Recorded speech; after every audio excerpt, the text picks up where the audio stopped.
Nesse vídeo a gente vai falar sobre desejo sexual. Bem, o desejo sexual é motivo de muitas reclamações. Não é raro a gente ouvir um casal reclamando que o desejo sexual no início do relacionamento era um e depois de um tempo mudou, esfriou, diminuiu, enfim. A gente vai entender o porquê disso agora.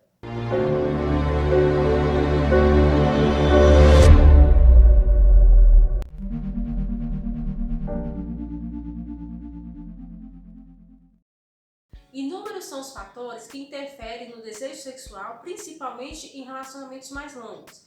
O principal deles, no caso, seria o casamento.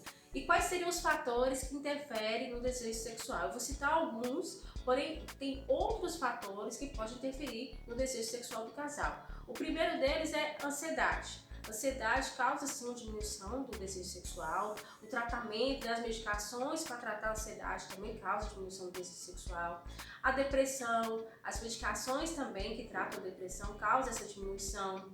O estresse do trabalho, o dia a dia do casal, a rotina, distúrbios hormonais. Podemos citar também alguns anticoncepcionais, também vai diminuir o desejo sexual, atrapalha essa questão da libido. Então tem outros fatores também, alguma disfunção sexual, se você sente dor durante a penetração, você também vai ter uma diminuição na sua libido, porque aquela experiência do ato sexual transformou para você uma experiência traumática, então você não vai querer mais fazer sexo. E aquilo causa uma diminuição do desejo sexual, porque o seu cérebro começa a interpretar aquilo como algo negativo. Agora você já não vai ter vontade de fazer, de estar ali no ato sexual. São vários os fatores, eu citei alguns que são os mais comuns, mas assim, tem outros fatores também que vão interferir no apetite sexual, no desejo sexual. Vale ressaltar, pessoal, que a falta de conhecimento do nosso próprio corpo, até mesmo aspectos da educação sexual, também interfere no desejo sexual. Uma vez que você não conhece aquilo que te traz prazer, aquilo que gera prazer no seu corpo, logo o seu apetite sexual não vai estar tão em alta, você não vai ter um desejo sexual tão saudável, porque você não tem um registro de experiências prazerosas. Então, você não tem por que sentir esse desejo, sentir essa excitação, porque você não tem esse registro. Se eu não tenho nada registrado no que diz respeito ao prazer erótico, ao ato sexual, ao prazer mútuo, como que eu vou sentir vontade de fazer algo que eu não tenho registrado como algo bom? Que eu não tenho aquilo como uma lembrança positiva para mim. Meu cérebro ainda não registrou essa experiência. Então, se eu não conheço bem o meu prazer, se eu não conheço o meu corpo, se eu não sei o que me dá prazer, logo isso vai interferir no meu desejo, porque eu não vou ter desejo de fazer uma coisa que eu não conheço. Então, isso também interfere no desejo sexual. Agora, retomando ao nosso questionamento inicial, é comum casais que estão há muito tempo juntos, ou seja, casais que estão em relacionamentos estáveis, prolongados, ter uma diminuição natural do desejo sexual. E por que isso ocorre? Porque no início do relacionamento existe um padrão de desejo sexual, que seria um padrão de desejo espontâneo. Ele não precisa de muito esforço para existir, simplesmente ele acontece. Passado um tempo que esse casal está junto, esse padrão de desejo muda, passa a ser um padrão responsivo. É possível elencar inúmeros fatores que levam isso a acontecer. Um deles são as manifestações que acontecem no nosso cérebro. Quando estamos apaixonados, ocorrem várias transformações de hormônios e neurotransmissores.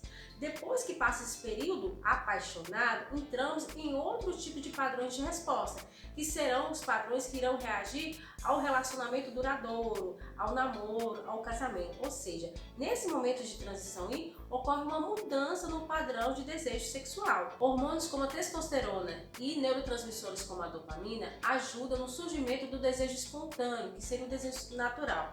Por isso que às vezes esse desejo vem do nada, como um impulso. Aparece aquela vontade de fazer sexo com a pessoa que a gente gosta, com a pessoa que a gente ama.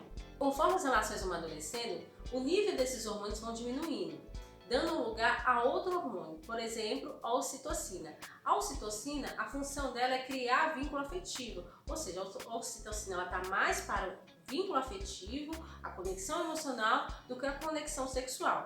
Por isso que vai mudar esse padrão aí da resposta do desejo sexual. Então, é normal que à medida que a relação vai ficando mais duradoura, mais prolongada, muda também essa empolgação do desejo sexual, a resposta sexual. Por quê?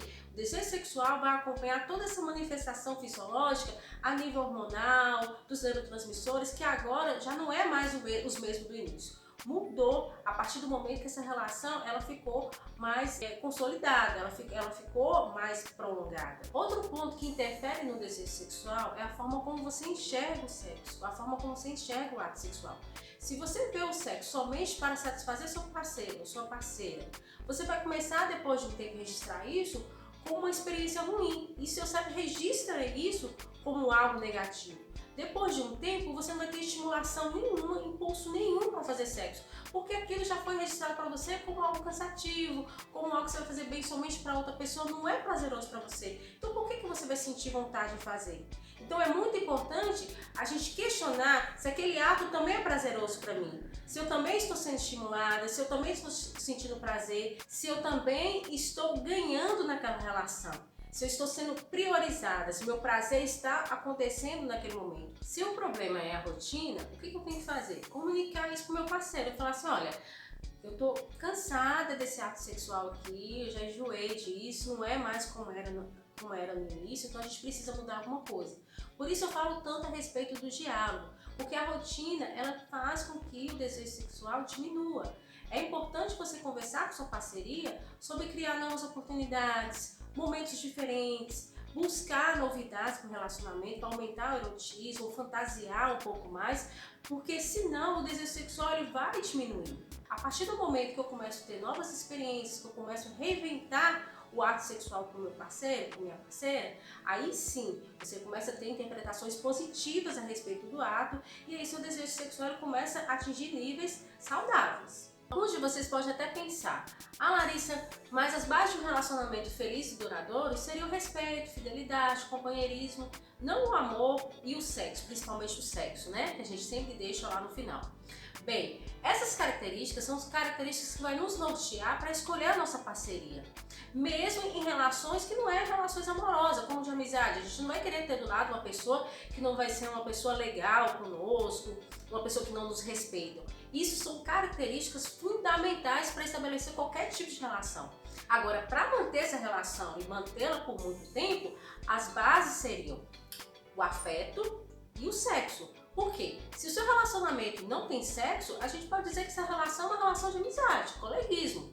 O que vai caracterizar, diferenciar uma relação afetiva de uma relação de amizade é o sexo. Então, por isso que é muito importante a gente trabalhar esse lado sexual do casal, porque senão depois de um tempo vocês vão se transformar em colegas, amigos dentro de casa que dividem a mesma cama, mas que já perderam o erotismo, que já perderam o desejo sexual, que não se tocam mais, que não se olham mais. Então, o sexo é fundamental no relacionamento. Ele não pode ser deixado por último plano, ele não pode ser deixado de lado. Outro ponto também muito importante que eu não posso deixar de falar são os casais casados que já possuem filhos e que ficam muito tempo desempenhando os mesmos papéis, que é o papel de pai e mãe. É importante vocês lembrarem que vocês também são um casal de amantes. Também existe o papel de marido e mulher. Então não deixem de lado o erotismo de vocês, mesmo depois da chegada dos filhos. Eu sei que é um pouco difícil conciliar as duas coisas, mas é sempre bom deixar um tempinho reservado para o casal, para a gente poder estimular um pouco mais o erotismo e dessa forma vai aumentar o desejo sexual e vocês não vão perder, né, a parte sexual do casamento. Então eu volto a dizer, a comunicação desse casal é extremamente importante. É extremamente eu falar quando as coisas não estão indo bem, quando eu estou sentindo que alguma coisa está errada, eu não estou mais desejando meu parceiro, eu não estou mais desejando minha parceira, tá tedioso, já entrou na rotina, então é importante que você verbalize, é importante que fale sobre sexo, que fale sobre desejo sexual, fale sobre a frequência sexual de vocês. Então não deixe o erotismo de lado, não deixe a parte sexual do casal de lado. É muito, muito importante que isso seja estimulado e que isso aconteça diariamente.